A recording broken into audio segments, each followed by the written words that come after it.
Ladies and gentlemen, welcome back to another Backwoods Solar YouTube video. In today's YouTube video, we're going to be covering the initial setup and connection to the Midnite all-in-one inverter using the Midnite Pro app. Let's get into it.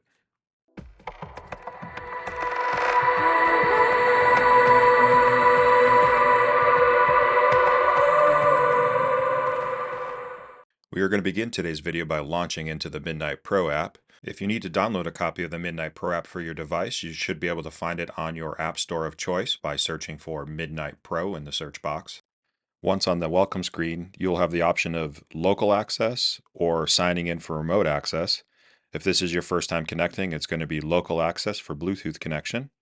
You should see your inverter pop in, and you should be able to tap onto that inverter system. Once it loads in here, you should be greeted with an overview screen.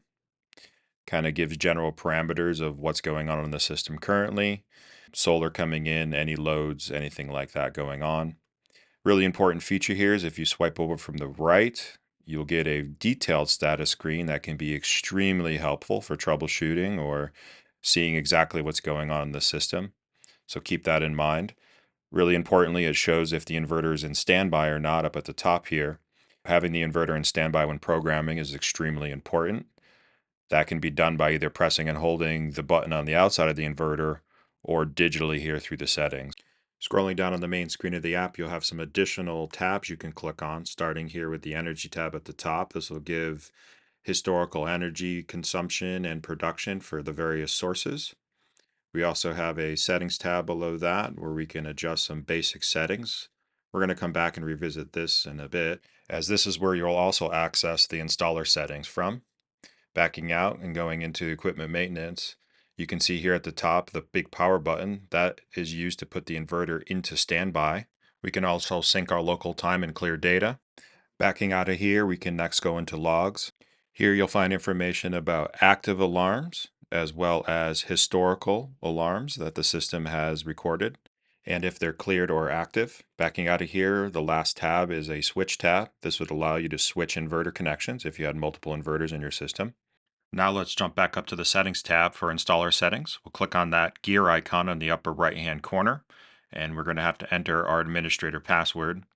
That is super admin, all one word and all lowercase.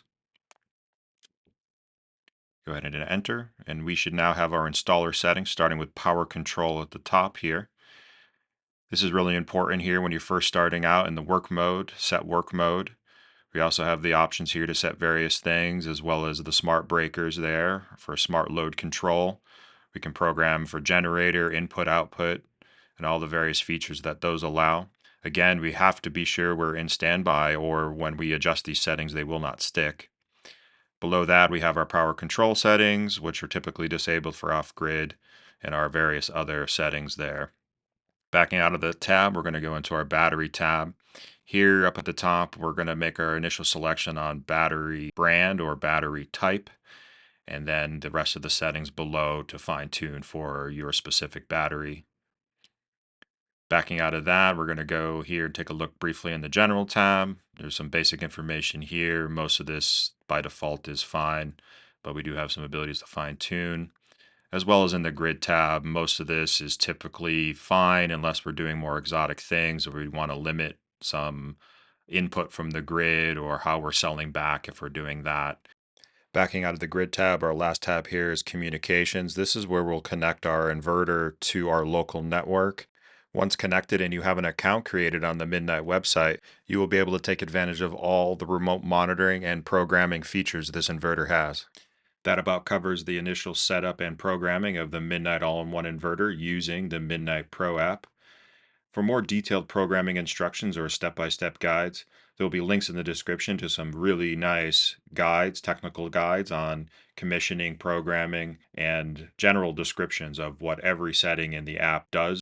Otherwise, if you have any additional questions, you can feel free to leave those in the comment box below. Other than that, we'll see you on the next one. Backwoods Solar is America's oldest and most trusted solar retailer with nearly 50 years of experience. Head over to our website, backwoodssolar.com, to get a free copy of our planning guide.